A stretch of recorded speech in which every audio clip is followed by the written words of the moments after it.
All right, so I'm going to, this is actually a re-recording of a previous video I just did. I didn't like the way it went, so I'm re-recording it, so you can see the light is probably different today. But I wanted to talk about this attack on psychology again. So I started with, last time, the attack on psychology was that it dealt with is ought, right? Or rather, I should say just ought. Oughts. Oughts are not scientific, right? The scientific method cannot tell me what one ought to do. This time I want to talk about categories. So my second attack on psychology here is categorization.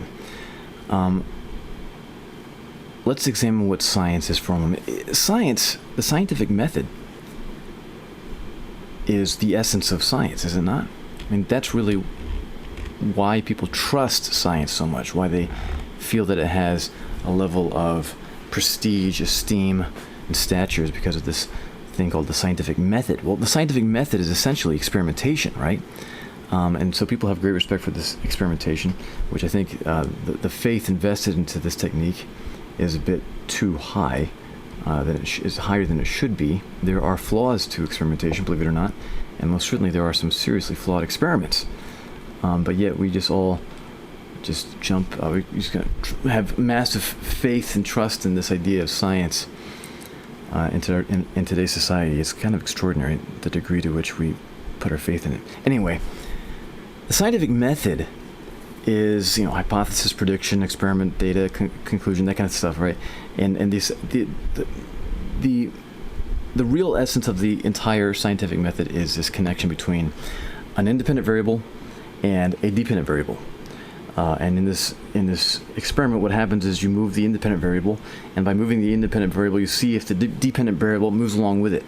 And if the dependent variable moves along with the independent variable, the presumption is there must be some kind of causal link. It's not simply a correlation, but rather a correlation of causation. And that's really the great strength of the scientific method, which, by the way, is flawed, and people completely ignore this fact that this is actually flawed. It's a lot more flawed than you can imagine. In fact, David Hume notes this thing called the flaw of causation, and in his book, he very nicely presents this argument that you can never prove causation, ever. Certainly, you can believe in causation, and I do believe in causation, and you can believe that there's causal links in these scientific experiments, and for the most part, I think I believe in that kind of thing. But you can't prove it. That's David Hume. Take a look at that chapter yourself.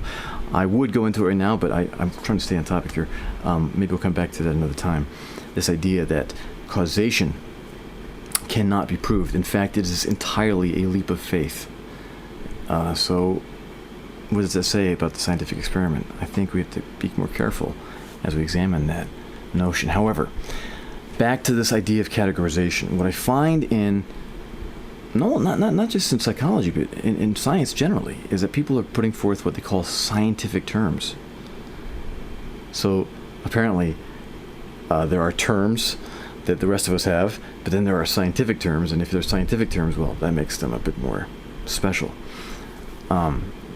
Is it true? Is a category more special because it comes from science?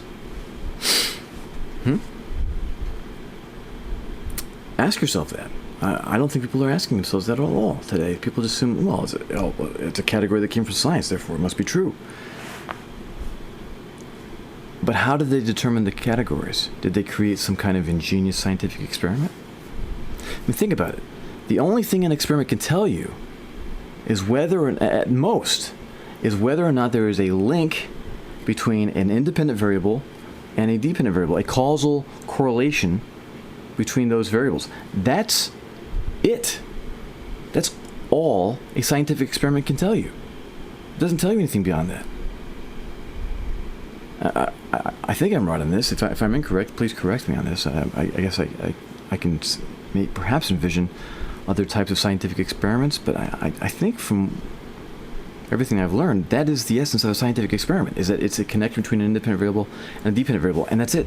It's the only piece of information you learn, is degrees of causation, or I think more precisely, you should say correlation, between what appears to be causal.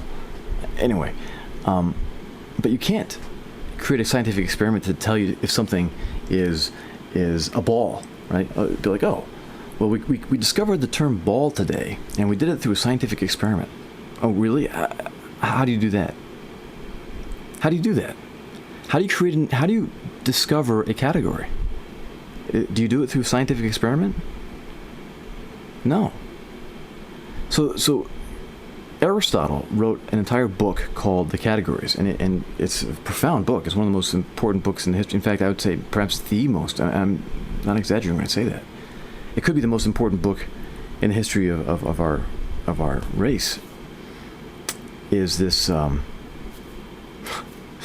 species, the human race, right? I'll say species here. The book on categories is his examination as to how you determine what belongs to what and what does not belong to what, and this thing called the excluded middle. I mean, there's an awful lot of metaphysics that go into the nature of what is a category. That is the study of categorization, and that is Aristotle. And I don't think we've done a single thing since then. I mean, perhaps actually in the field of mathematics, in set logic and things like that, you could say there might be some additional findings about the nature of categories, but the scientific method doesn't have any contribution there. You can't use the scientific method to determine the nature of a category. So it's not science. And yet people really invest their faith into what the psychologists say because they hear the word science. And I'm saying, don't do that. This is dangerous. To just assume that they must know the truth because and that the categories are the truth. And I hit on this for a few reasons. Sorry, let me look at my notes real quick.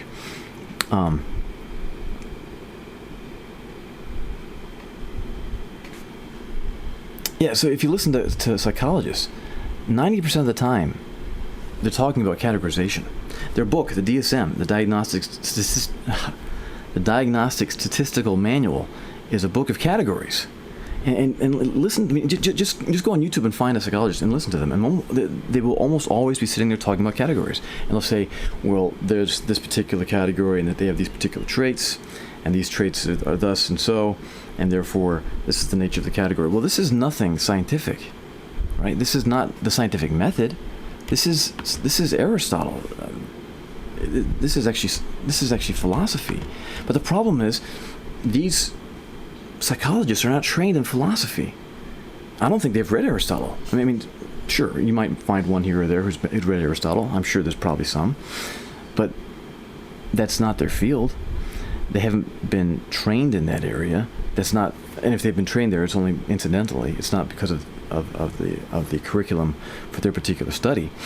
Then the vast majority don't know anything about Aristotle, and yet they're talking about categories and defining categories, and they're mostly using inductive logic. And I'll get into that later. But inductive logic is the worst form of logic. Certainly, we need to use induction. And I believe in induction, but to just invest so much faith into these psychologists who were simply doing categorization methodologies, which is not science, which is not the scientific method, right?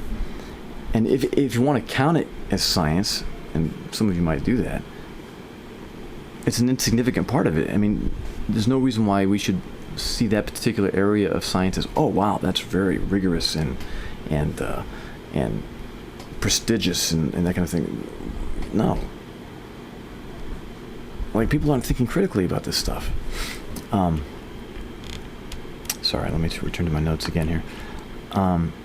Yeah, the other thing that I guess even more dangerous is the fact that this deals with semantics. Categories deal with definitions, right? And definitions, it comes from semantics, and semantics is typically arbitrary, right? To say that something, people don't have arguments about semantics, because if they do, it's just a waste of time. For example, this is a mug. Now you could call this a mug, or you could call it a chimpanzee. It doesn't really matter, because you're just assigning a sound to an object. That's the nature of semantics. That's why we don't debate semantics, because it's kind of pointless. It's arbitrary. But that's what categorization is all about. A lot of categorization is just defining things and coming up with a definition. Well, the definition is arbitrary because of semantics. But yet people will hear these psychologists put forth these definitions. And when they do, they say, well, it's profound and deep and prestigious because it came from a psychologist, because it's scientific. And essentially what I'm asserting here is that this study of categories is not science. And that's the massive flaw of psychology. Psychology is all about categorization, and that has nothing to do with the scientific method whatsoever. So those are the two attacks I'm making so far. One is that clinical psychology deals with questions about what one ought to do, shoulds and should nots. Nothing to do with science. You can't measure that empirically, what one ought to do. So that's one. Number two is I'm asserting that maybe the majority, but at least a vast quantity of psychology is the study of categories. And categorization has nothing to do with the independent variable, dependent variable analysis that we examine through the scientific experiment, through the scientific method. Therefore, I conclude, that there are some massive flaws here, and we need to be critical. All right. There's driving in the background, which is perfect timing. All right, see you guys.